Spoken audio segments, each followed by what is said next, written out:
What is the Greek for environment? And he said it's periballo, which means to strike or hit from all sides at once. The software age is simply doing the bidding of the zeitgeist, the new environment. And he turned to the chairman and he said, obedient little bitches, aren't they? One of circuit. I think twisting is itself a kind of untwisting of the daily task. So it's totally numbing. That's environment. Then the environment numbs. The guy on the sus car and show everybody. Everywhere. Yeah, that's right. Yeah. I mean, the medium is the message. Gives you the feeling of everything you write is a message on a bottle. It's one of the most useful remarks I think that have been uttered in the 20th century.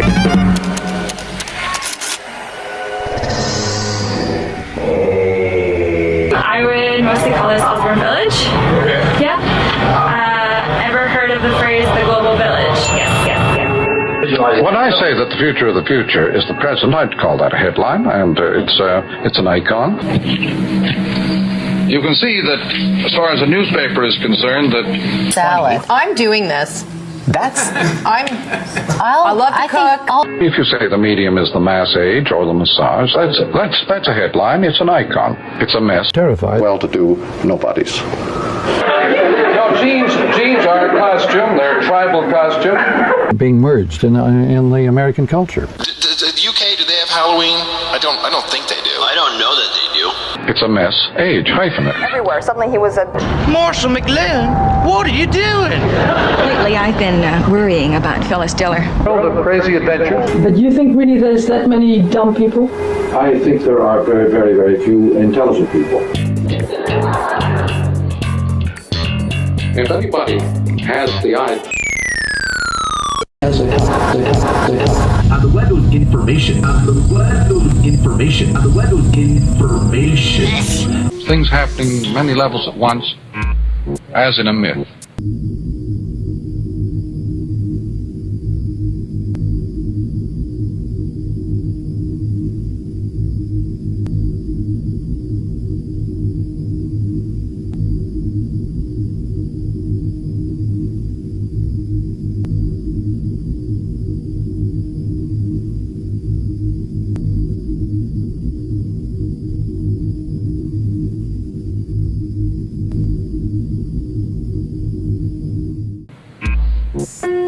The word, I think I've mentioned once, is mythos in Greek. Word is myth. In an information age, the whole culture becomes word. Understood the threat of value shifting. A Windows-based mindset when actually the threat was Google all along. That's the challenge for these companies that have been successful. Like, it's impossible for them to view things from a perspective different from where they've been. If anybody has the eye... In terms of auditory magic. Sure. Sure. You mean say? I'd like to call myself a universe.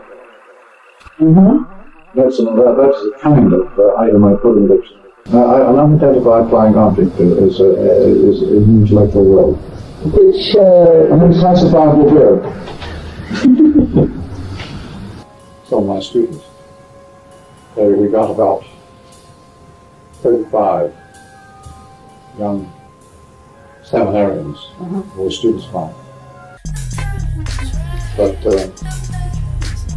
I remember the afternoon, we proofread the book in one afternoon, and we had 6 all group of some of my students from here.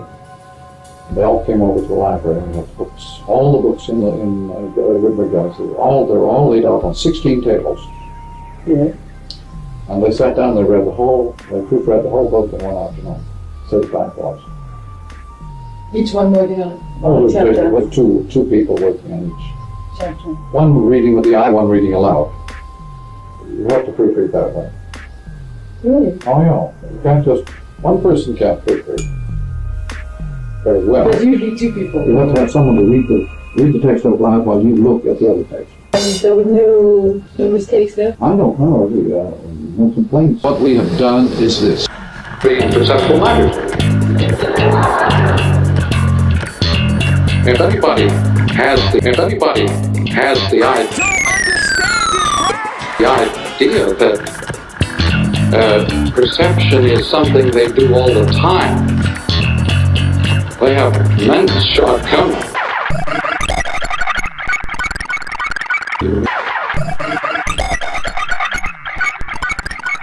Is this?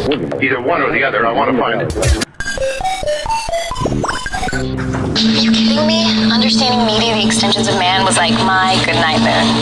Or on the shape of the cheap wit of the New Yorker. And with you on time.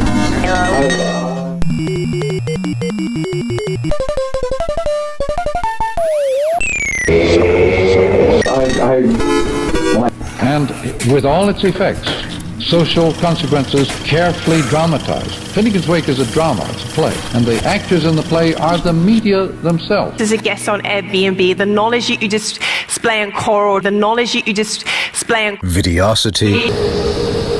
We have done these things to solve this problem. And somebody out there will say, but you are doing all the wrong things. Stuff, it's made of information only.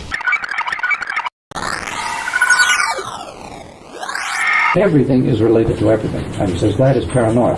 Yeah. Now, Wait, can you... an adjective applied to literate man by a literate man, and is not irrelevant at all to the condition. The job of the artist is to maladjust the user of the equipment.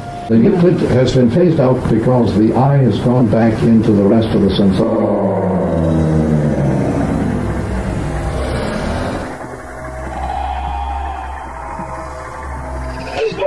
It was Rimbaud's phrase, de règlement de tous les sens. Yeah. This is the job of the artist, to upset you, to keep you off balance all the time. The meeting point of the senses, the hidden and the visible. Where the two cross, you have icon. Where the hidden world meets the visible. In our own day-to-day, the acoustic world is always meeting the visual world. That is, the hidden world of sound is always bumping into the world of sight, the visual world. And where the two meet is icon. And this is what I do. That's my job. Call yourself an artist. In that sense, yes. Yeah. My approach has to be used if anybody wants to get hold of anything. Paranoid about, what do we call it, pollution. The problem is this, and what we have done is this. Time as the alphabet. To Greece. Now the Phoenicians were not in Greece. They were all around in the Mediterranean world, but they weren't in Greece.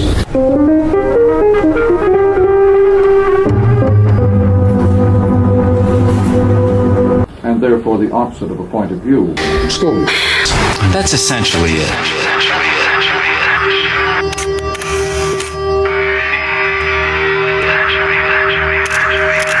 When Cubism came in, 1900 or so, it was called multi-locational. Unaware, I've been aware that there has been a hang-up here, but unaware of why. This Mrs. Equitone is really a very useful bit because the whole British upper class mimic, with voice, they mimic the world of printing. This puts the lower classes way down because they still retain many of the characteristics of pre-print in their voices. So the class structure in England is quite simply simulating print with the voice. Tell dear Mrs. Equitone I bring the horoscope myself. One must be so careful these days. Now, Equitone, notice, is the name of speaking in prose. Tell dear Mrs. Equitone I bring the horoscope myself. One must be so careful these days. You see, you talk as if you were on a printed page. Equitone, yeah. Yes. Equal to. And that is the effect that print has had on speech. It gets rid of all the hijinks of the spoken word. Yeah, that's the great thing. Yeah.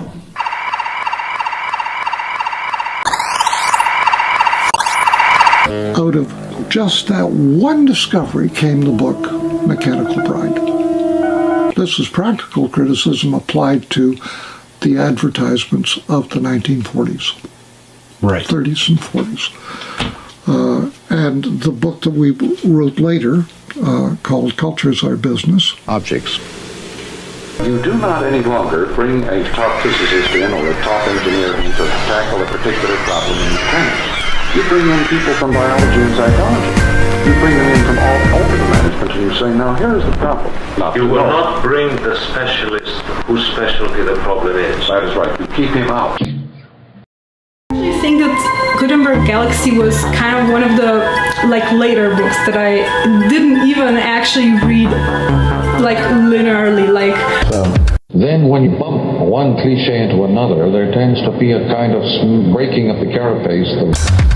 Down in Oakland, that had a singing group, some older dudes. They put that real soulful, like people. By the way, people swore that was a sample. When we're on the telephone, we are on the air, and on the air we do not have any physical body. And anything I say that is the way it seems. On the subject of is television possibly discouraging something that's very valuable? Well, there, dear grandchild, as you know, with the atom bomb, warfare ceased to be of any use as a political weapon. Being able to just sit down and talk about some of the things that we're interested in. Now everybody finna start building to the south and see what really, man, this that shit, man. You know what I'm saying? Like, man, this kind of music originated from the South, you know what I'm saying? Like the hymns and the spirituals and stuff, you know what I'm saying?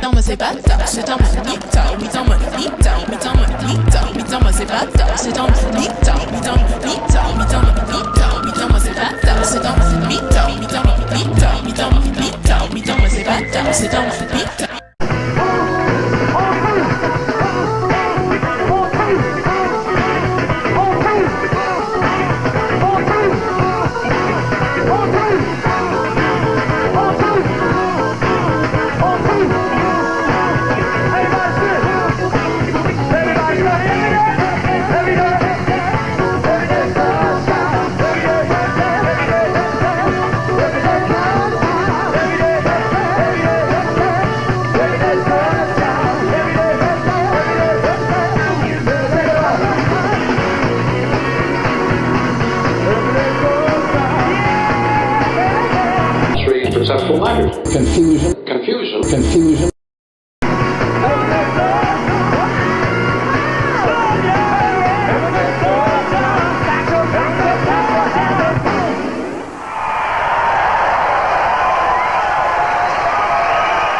In Concert 91 will return.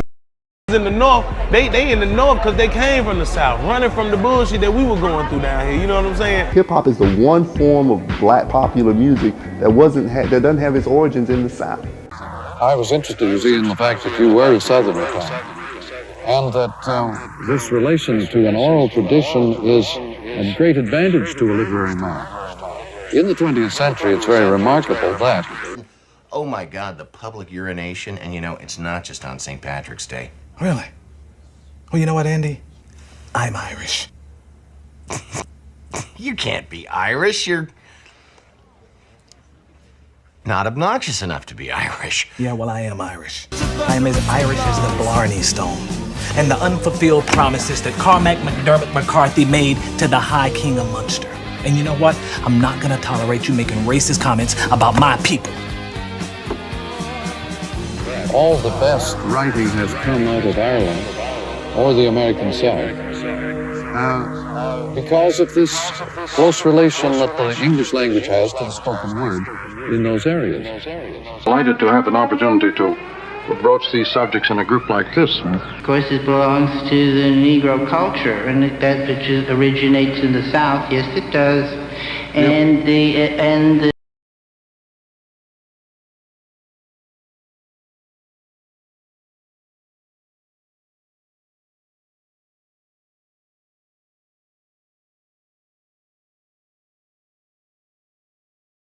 Today, Joe and I will be discussing the problems of New York City schools. Obviously, there's a lot of room for improvement. Wrong! You can explain why a prominent board member recently declared the city schools a disaster. Easy, because he is dumb and I am smart. Confusion and stupidity. Confusion of an extreme kind. And ignorance about this matter. He has a